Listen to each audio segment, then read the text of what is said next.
નમસ્કાર દર્શક મિત્રો, સિટી ન્યૂઝમાં આપ સૌનું સ્વાગત છે। સમાચારોની શરૂઆત કરતા પહેલા એક નજર આજના મુખ્ય સમાચારો પર। ધારાસભ્ય રમણ પાટકરે ગ્રામ પંચાયતની ચૂંટણીમાં પ્રચારમાં વિવાદિત નિવેદન કરતા ચકચાર। બરોલિયા પાસે એમ્બ્યુલન્સ અને બાઇક અકસ્માત સર્જાયો। બહુચર્ચિત મોબાઈલ વેપારીની અપહરણ અને હત્યાના મામલે સેલવાસ પોલીસને મળી સફળતા। અને દમણમાં 11મો આંતરરાષ્ટ્રીય યોગ દિવસની ઉજવણી કરવામાં આવી। હવે સમાચાર વિગતવાર જોઈએ। વલસાડના ઉમરગામના ધારાસભ્ય રમણ પાટકરે ગ્રામ પંચાયતની ચૂંટણીમાં પ્રચારમાં વિવાદિત નિવેદન કરતા ચકચાર મચી। પડગામ ગ્રામ પંચાયતની ચૂંટણીમાં રમણ પાટકર એક ઉમેદવારના સમર્થનમાં પ્રચાર કરવા વિવાદિત સંબોધન કર્યું હતું। પાટકરે જાહેરમાં જણાવ્યું હતું કે જ્યાં સત્તાધારી પાર્ટીના ઉમેદવારો હશે ત્યાં જ વિકાસ થશે। આથી ગામના વિકાસ માટે સત્તાધારી પાર્ટી ઉમેદવારને જીતાડવા અપીલ કરી હતી। આટલેથી ન અટકતા તેઓએ જણાવ્યું હતું કે અમારા સમર્પિત ઉમેદવારોને અમે પૈસા આપ્યા છે અને ક્યાંક ખોટા કામો થયા હોવાનું પણ જાહેરમાં જણાવ્યું હતું। આમ ગ્રામ પંચાયતની ચૂંટણીમાં પણ ધારાસભ્ય રમણભાઈ પાટકરે શરૂ કરેલ ભાજપ કોંગ્રેસના રાજકારણને લઈ જિલ્લાનું રાજકારણ ગરમાયું છે। જો કે વિવાદ વધતા રમણ પાટકરે પોતે કરેલ વિવાદિત નિવેદન બદલ પોતાના બચાવ કરી રહ્યા છે। ધરમપુર નાના પોંડા રોડ પર બરોલિયા પાસે એમ્બ્યુલન્સ અને બાઇક અકસ્માત સર્જાયો।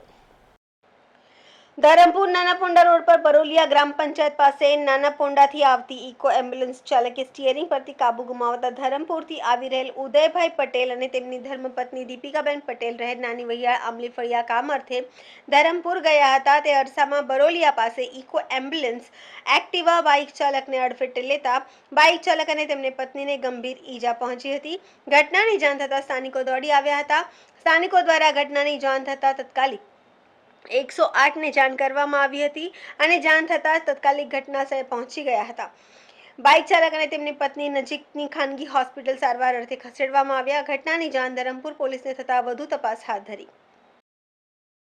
દાદરા નગર હવેલીના સેલવાસમાં બહુચર્ચિત મોબાઈલ વ્યાપારીની અપહરણ અને હત્યાના મામલે સેલવાસ પોલીસને મળી સફળતા। સેલવાસમાં ગત 17મીનો રોજ અપહરણ અને હત્યાની ઘટના બની હતી। આંબલી વિસ્તારમાં એક યુવકનું ધોળા દિવસે અપહરણ થયું હતું। સેલવાસ પોલીસ અપહરણ અને હત્યાના મામલે 7 આરોપીની ધરપકડ કરી હતી। એક આરોપીની સેલવાસ અને બાકીના 6 આરોપીઓ મહારાષ્ટ્રના નાસિકથી ઝડપાયા હતા। અપહરણના ગણતરીના કલાકો બાદ ગલોંડા વિસ્તારમાંથી યુવકની હત્યા કરાયેલ મળી આવી હતી। મૃતદેહ અગાઉની અંગત અદાવતમાં કુનાલ પ્રસાદની हत्या થઈ હતી। 17 तारीख की शाम को पुलिस स्टेशन सिलवासा में एक सूचना प्राप्त हुई कि जानकी नाथ का एक व्यक्ति है जिसको कुछ लोग उसकी मोबाइल शॉप से उठाकर गाड़ी में लेकर गए हैं। सूचना मिलते ही तुरंत पुलिस की टीम उस मौके पर पहुंची और ढूंढने के लिए कुछ और टीम्स बनाई गई। जैसे जैसे समय निकला उसी समय थोड़ी देर के बाद में हमें वो व्यक्ति के घायल अवस्था की जानकारी मिली सिल्ली एरिया में खुले हुए क्षेत्र के अंदर में। पुलिस टीम और एम्बुलेंस वहाँ पहुंची, उसको हॉस्पिटल लेकर गई, वहाँ पे उसको मृत घोषित कर दिया गया है।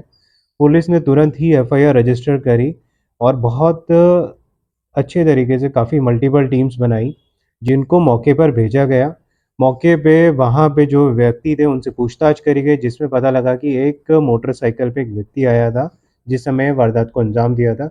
उस मोटरसाइकिल को ढूंढा गया, ढूंढने के बाद उस व्यक्ति को ट्रेस किया गया और उससे गहन पूछताछ हुई जिसमें उसने अपने बारे में भी बताया किस तरीके से वो इस कार्रवाई में शामिल था और साथ ही साथ उसने कुछ और लोगों के बारे में खुलासा किया जिनको फिर हमारी टीम्स ढूंढने के लिए जिस रास्ते से वो भागे थे उन रास्ते की तरफ गई और साथ ही साथ पड़ोसी डिस्ट्रिक्ट की पुलिस को भी हमने जानकारी शेयर करी। कुछ समय बाद 5-6 लोग हमें नासिक से पुलिस से मिले हैं जिन्होंने वहाँ जाके सरेंडर कर दिया था। उनका ये आपस में एक दूसरे को लंबे समय से इनमें से एक अपराधी आपस में लंबे समय से एक दूसरे को जानते थे और काम को लेकर इनके बीच में कुछ झगड़ा हो गया। इनकी पूछताछ के दौरान कुछ अभियुक्तों के नाम सामने आए हैं जिनको चिन्हित कर लिया गया, जल्दी उनको भी गिरफ्तार करेंगे। કેન્દ્ર શાસિત પ્રદેશ દમણમાં 11મો આંતરરાષ્ટ્રીય યોગ દિવસ ઉજવવામાં આવ્યો। દરિયા કિનારે નમો પથ પર 7,000થી વધુ લોકોએ 4 કિલોમીટર સુધી યોગ અભ્યાસ કર્યો। દાદરા નગર હવેલી, દમણ દીવ અને લક્ષદ્વીપના પ્રશાસક પ્રફુલ્લ પટેલે દીપ પ્રગટાવીને યોગની શરૂઆત કરી હતી. વિશાખાપટ્ટનમમાં આયોજિત પ્રધાનમંત્રીના કાર્યક્રમને LED દ્વારા નિહાળવામાં આવ્યા હતા. દમણના દરિયા કિનારે યોગનું એક સુંદર દ્રશ્ય જોવા મળ્યું હતું. 4 કિલોમીટર લાંબા નમોપથ પર 7,000 લોકોએ યોગનો અભ્યાસ કર્યો. છેલ્લા 3-4 વર્ષથી આયુષ હેલ્થ દ્વારા દમણના દરિયા કિનારે યોગ કાર્યક્રમનું આયોજન કરવામાં આવે છે. દમણ ઉપરાંત નજીકના વિસ્તારના લોકો પણ આ યોગ દર્શન જોવા માટે જોડાય છે. તો આ હતા અત્યાર સુધીના સમાચાર. જોતા રહો સિટી ન્યૂઝ. નમસ્કાર.